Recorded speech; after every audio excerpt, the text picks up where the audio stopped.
Hi, I'm Mr. Simons and we're back with the exam walkthroughs. In this video, we're going to look at the 2016 New South Wales Economics HSC exam. And what we're going to look at is just the short answers. So we're going to look at those 4 questions, each worth 10 marks with multiple parts. And what I'm going to do is I'm going to take you through my approach. So how I would deal with each question, the kind of information that I would suggest including. Now, I'm not going to give you sample answers because it's just not that valuable in my view, because you can be asked things in different ways, because there are so many different possible combinations of information that could get you a good mark, that I just want to give you an approach, an idea of what to include and what to say, but how you do it will be up to you. So let's get started with question 21 from the New South Wales 2016 Economics HSC exam. Okay, so what we're doing is we're starting here question 21. This is the 2016 HSC short answer questions.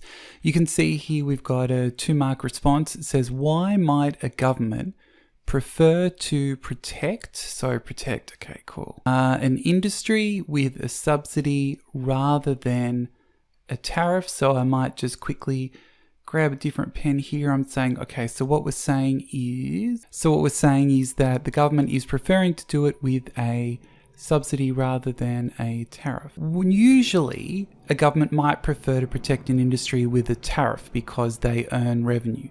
So what we're thinking about is, why would a government prefer a subsidy?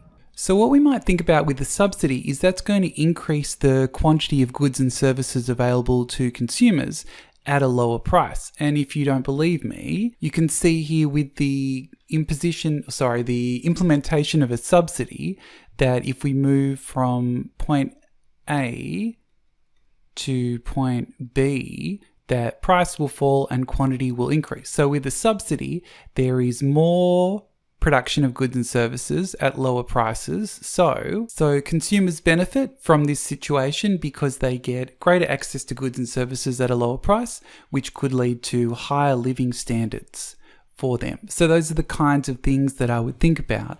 What I'm really also thinking about is the question is trying to get us to think a little bit differently, because usually we'd say, government prefers a tariff because it earns tariff revenue.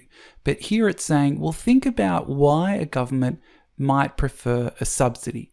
And the best way I'd suggest doing that is to draw the subsidy graph and think about, why is this a potential positive for a government? Why would they care about creating this situation? Okay, let's go to part B.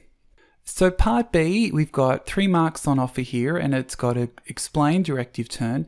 Explain how removal of a subsidy, so not decreasing a subsidy, but eliminating a subsidy, might promote greater efficiency in an economy. Efficiency is one of those tricky terms, often confused with productivity and all sorts of other things. So let's just focus on what we would mean by greater efficiency to start with. So what we're thinking about here is this idea of improved resource use. So this idea of increasing output from the available resources. So we're thinking about, how can a removal of a subsidy lead to these kinds of effects? So if the subsidy is removed, then producers must respond, because they were getting free money essentially before. They didn't have to do anything to get that money. So what we're saying here is that, so without government assistance, firms have a major incentive to improve, to better use their resources, because they're no longer receiving government support. So what they might have to do, so what we're saying here, and let's just grab a different color pen so we can follow along. So what we're saying is that now, because there is no government subsidy, that the firm will have to, or could have to, reduce its costs of production, because it's no longer getting financial support, so it has to make do with less. So therefore, the firm could try to use its resources more effectively, which is an increase in efficiency. So this process of removing a subsidy, losing the government assistance, trying to reduce your cost of production and use the resources more effectively could result in that higher level of efficiency. So if we look here, so we're spelling out that process of removing a subsidy, this process leads to greater efficiency in the economy, a better use of resources in the economy. And this is something that I often suggest doing as well, is work out, okay, so what we're really looking at is how 1 will lead to 2. How will this removal of the subsidy, this arrow traveling, then lead to greater efficiency? Okay, let's go to part C. Okay, so part C talks about, discuss the likely impacts on government revenue and expenditure. So we're looking at G, that's G, and revenue is T, government revenue, T, expenditure G, of removing a subsidy. Okay, so this is not how I would specifically answer it, but what we're going to do is we're going to look at sort of both sides of this situation. So over here we might say, so on this side we're going to look at what are the effects on government spending and what are the effects on government revenue. So there's a bunch of things we can put down, and then we can sort of identify what we might include in our response. So in terms of government spending, that if we remove the subsidy, that there will be a decrease in government spending, because remember, subsidy is an expense, right? Subsidy is money that is leaving the government's budget and is going towards businesses. So in terms of government spending will be less on the subsidy, and those funds can now be spent elsewhere. So for example, rather than supporting inefficient industries, maybe this money could go towards education, right? Maybe it could go towards hospitals, maybe it could go towards defense, all those other elements. So basically, now that the government's spending is less on subsidies, that money can be redirected, or even better, that money could be reallocated to other areas. So those funds can be spent elsewhere. We could say that's the reallocation of those resources. So we could also think about if we decrease spending on this front. So if we decrease government spending, so perhaps that will reduce the size of a budget deficit or increase the size of a budget surplus. The other thing in terms of government spending is that perhaps when the subsidy is removed, this could lead to structural change or even structural unemployment. This delta sign is just change or unemployment, because those industries are no longer being protected. So what could happen is that there might be a need for greater government spending on unemployment benefits or retraining the people that have become unemployed because the subsidy was removed. And so what we could also say is that in terms of those funds being spent elsewhere, perhaps they could be spent in those areas in terms of giving people the support they require if they lose their job. Okay, let's then look at revenue. So if we look at revenue, so the subsidy doesn't involve government revenue, right? That the subsidy is all about an expense. So what we could see is that with the sort of revenue implications is that, so what we can see is that when the subsidy is removed, that those inefficient industries that had to have government support to survive, that they might collapse. And then we could see new industries take their place, new companies take their place. And these new companies could be more successful and profitable because they don't need government subsidies. They're pretty good with things. So if they're more successful and more profitable, that actually the government could receive greater tax revenue from these more profitable companies in the long term. So this is a potential impact, that the removal of a subsidy allows some industries to fall, others to take their place. These companies are more profitable, so that results in greater tax revenue in the long term for a government. Okay, so that's question 21. Okay, so here we are at question 22. We're starting here looking at, come back down. So it says outline the difference between a private benefit and a social benefit. So if we're thinking about this idea of private v social, that we're looking very much at this issue of externalities. Now for 2 marks, I probably wouldn't go into the detail about what is an externality and what is involved. What I might say here is that if I'm thinking about a private benefit, I'm thinking about that the benefit an individual might receive from consuming a good or service. Social benefit is looking at the benefit accrued or sort of that goes towards the community. So what we might think of in terms of a private benefit, I'll just make it clear here that this is a private benefit, that a private benefit is very much the individual benefit from consumption. So this C, that is consumption. So for example, maybe an individual is able to travel faster with their purchase of an electric car, or with the electric car, there's a reduced fuel expense that they receive. But what we're talking about here is that it is very much the individual's own benefit, and the benefit comes from consumption. So if we then think about this other idea, we think about this social benefit that benefits the whole of society. So if we think about here, what we might say is that if an individual purchases an electric car, so they buy a Tesla, okay, so maybe then what we see is that actually all the community benefits from a reduction in emissions from fossil fuels, from the use of petrol. So that the individual benefit is that benefit from consumption, and then social benefit is that benefit that accrues to the whole of society. That's that word, benefit that accrues, that is earned by the whole of society. So let's just put that in the highlighted for consistency. Social benefit, we're thinking about that benefit for the entirety of society. And that you can see here that I've explained this through an example. I think that can be very useful, so that if I'm sort of outlining the difference, think about whether an example could be useful in furthering along your discussion.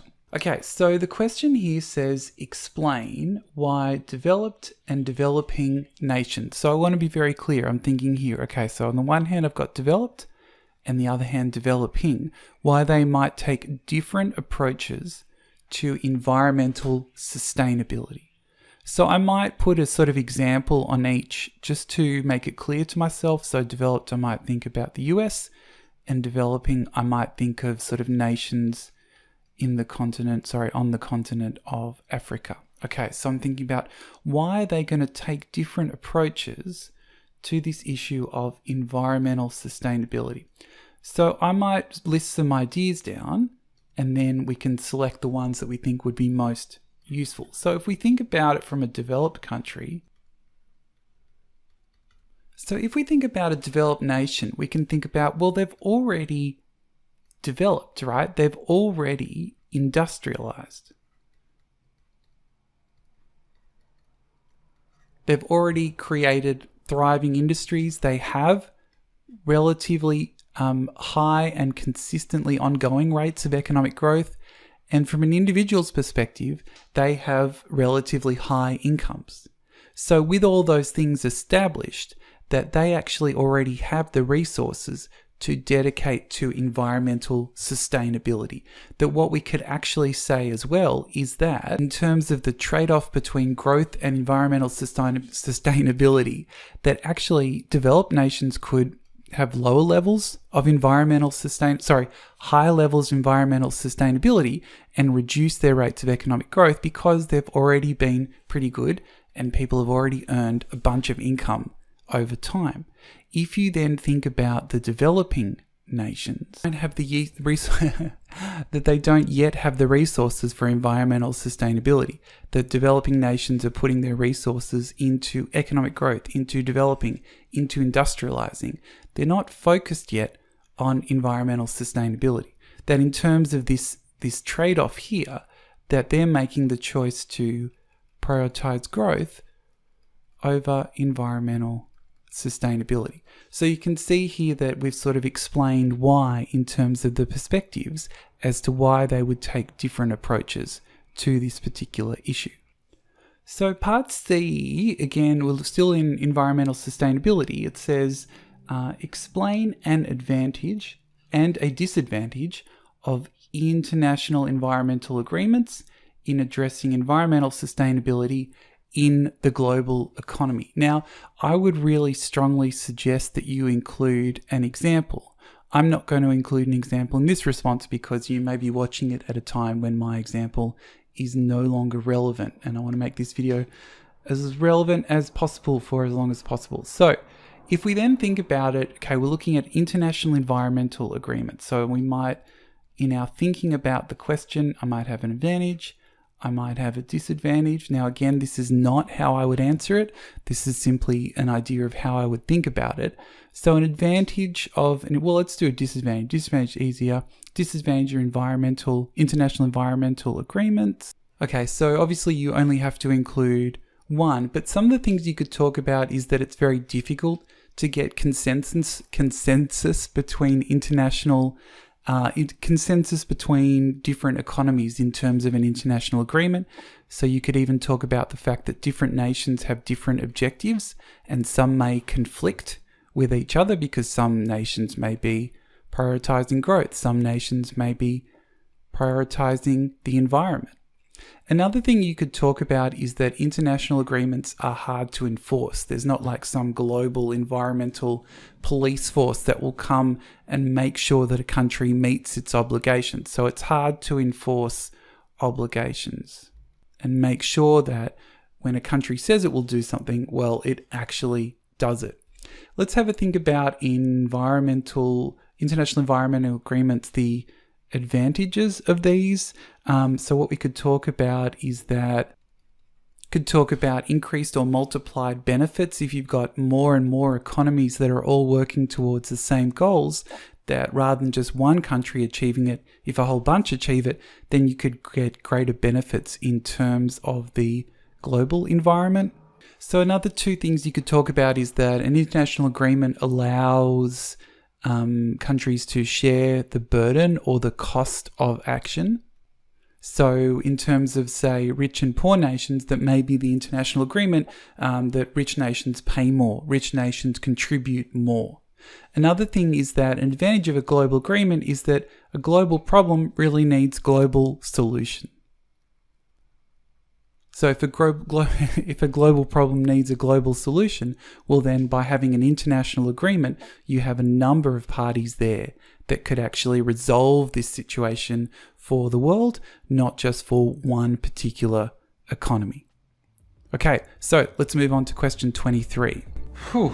Okay, that took a while, didn't it? That was question 21 and 22. Now I've got 23 and 24, but I thought I'd break these videos up so it's not one long mess of economics questions. So you can click here to go and see the next video, which will take you to 23 and 24. If you've got any questions or comments on the things we've gone through in this video, please leave them in the comments. And I've also got a link to the exam and marking guidelines down below that might be helpful too.